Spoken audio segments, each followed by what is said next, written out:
wife likes asking a lot of the guys is when you see a woman questioning about security, Yeah.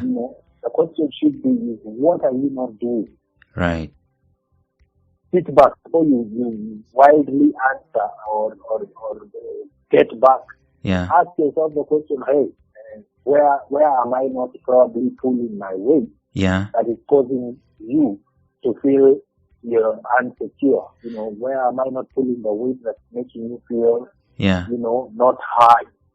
And having that communication flow Yeah. in the between the two of you creates an atmosphere where you will be at peace with your wife, with your family. Yeah. Being there for the kids, being there to answer questions, to raise them up, to teach them Yeah.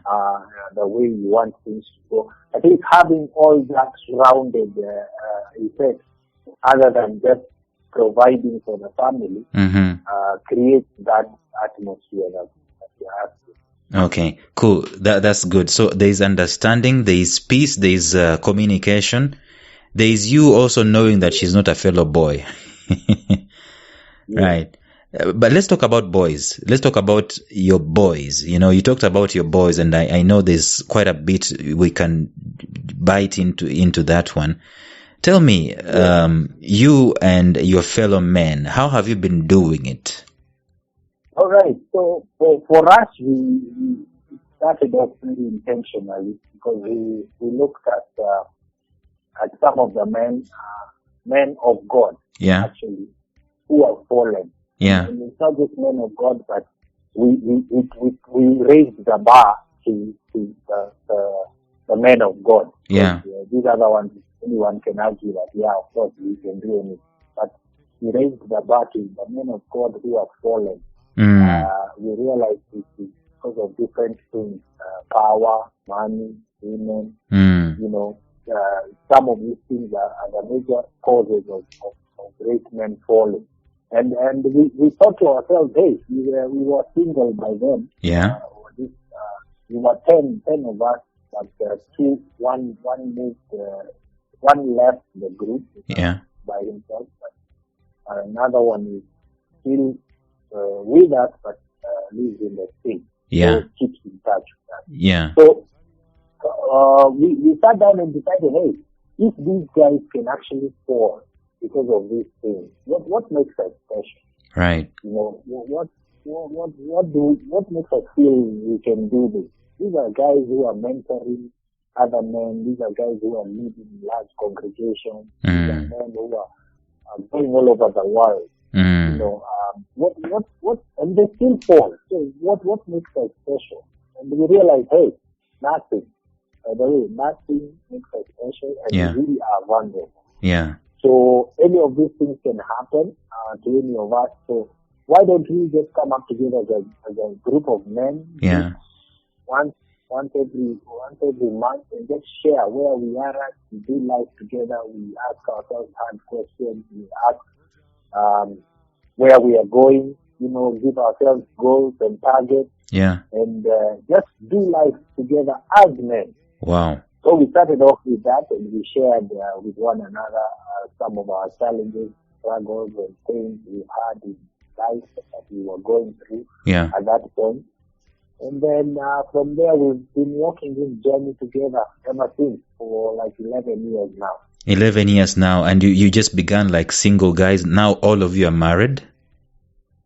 All of us are married over 10 years. Yeah. At least our kids are around the same age. Yeah. A year or two different. Yeah. And we are looking forward to the sunset years where we will still be together, sitting under a fireplace and patting each other's backs and saying, well done. Wow. Let me ask you, is this a common thing in your experience? Is this a common thing for men just to gather and do life together? It is not. Unfortunately, it is not. And I think that is one of the reasons why I pushed this book. The main reason, because in the book I have actually laid down how to start a men's group. Yeah. And I've put that down so to encourage men to do. Okay, I know there are men who are doing chamas. I know there are men who meet for football. Yeah. I know there are men who meet, to do road trips. I know stuff like that happens. But yes, that can happen. But what is there is keeping you together? If not of this football or the chama, or is there an accountability? Yeah. Can I ask you the tough question? Yeah. When I see you driving a Range Rover and you had a Toyota last month, or when you see me talking to another woman, in a manner that suggests something else. Yes, we have that. So for us, we have the old system, the SMS. Yeah. We have an SMS group and we have a WhatsApp group. Mm-hmm. So where we tell each other, hey, because anything can happen. Many of us are in business, many of us are employed, but we get to meet clients, we get to meet different people. Yeah. So including the opposite sex. So one of the things we do is we write an SMS. Yeah. Hey, Lawrence, this is Don. Mm-hmm. I write in the group that I'll be meeting a female client in Java. Mm-hmm. 10 a.m. to 12 a.m. Mm-hmm. And this is the place I'm going to be. Now, that sounds very small and foolish maybe for someone, but I think what happens is with that SMS, I am backed up by 7 men who received my SMS saying I am meeting with this lady in case of anything. Yeah. And anything meaning Lawrence can be passing by. Yeah. Or a sister of my wife or a cousin of my wife can be in the same restaurant seated and take pictures or even talk about or say something.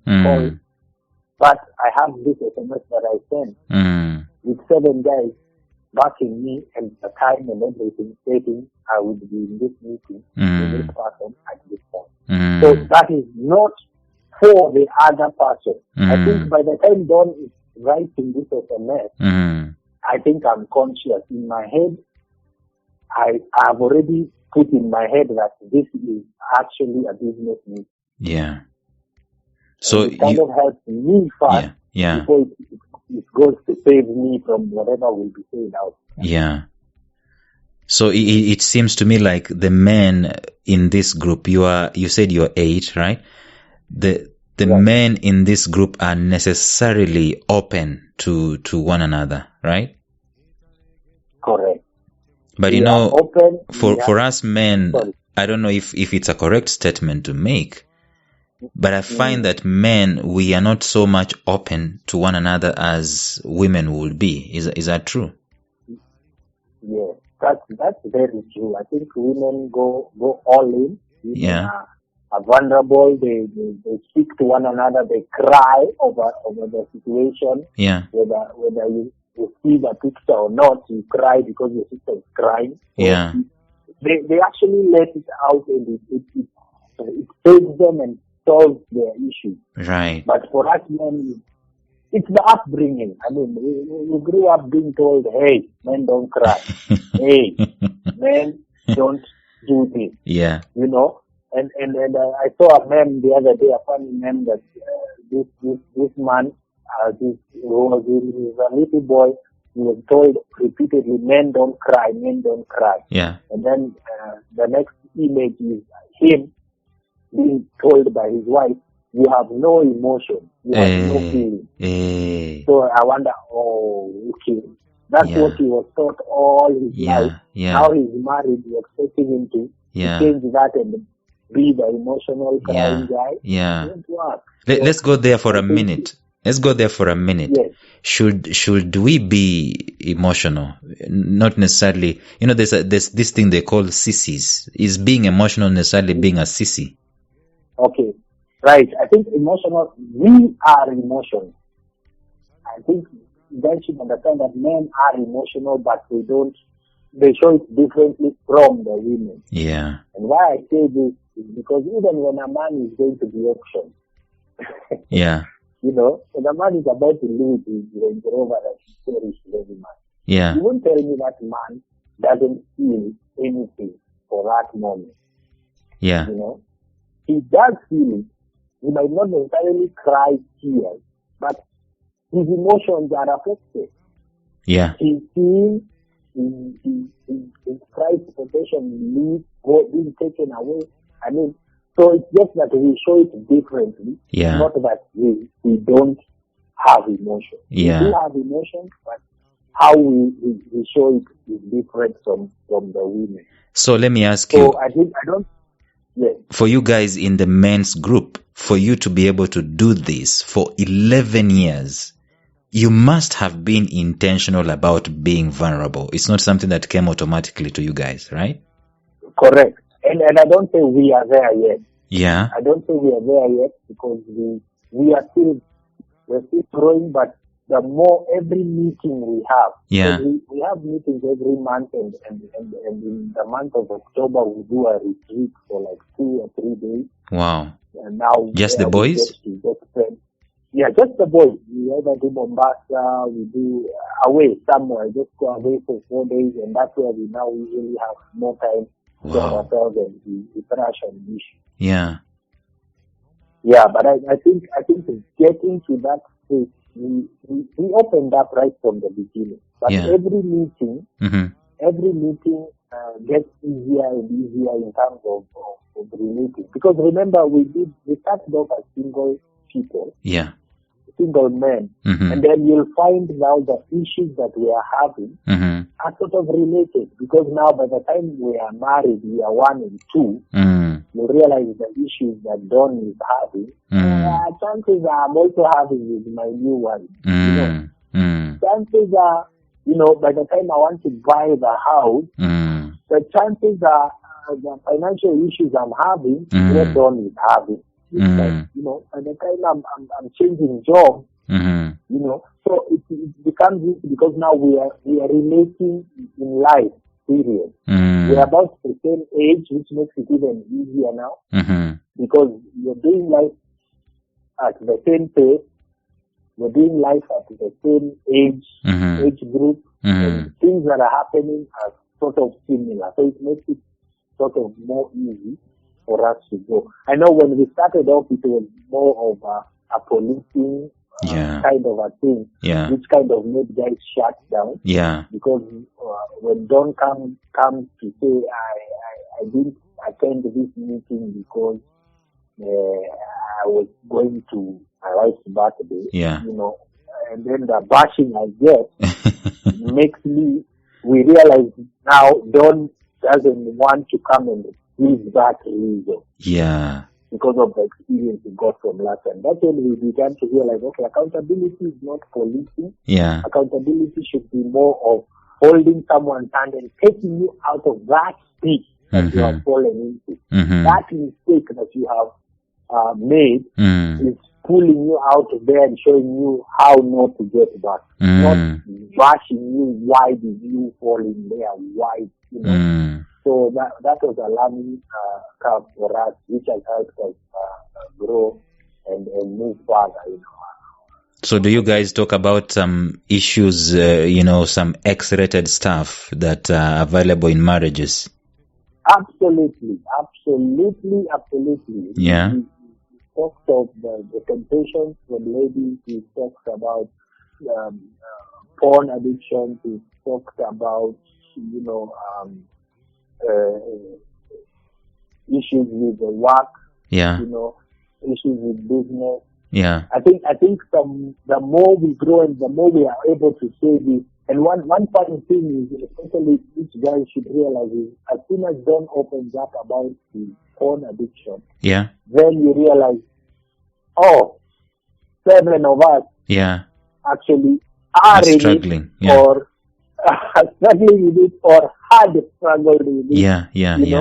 So that is what also drove us to feel, by the way, we should talk. Then that means we should talk, because chances are when you are alone, you think it is so big and it's so ugly and you try and fight it alone, but it's not easy. But when you have Lawrence and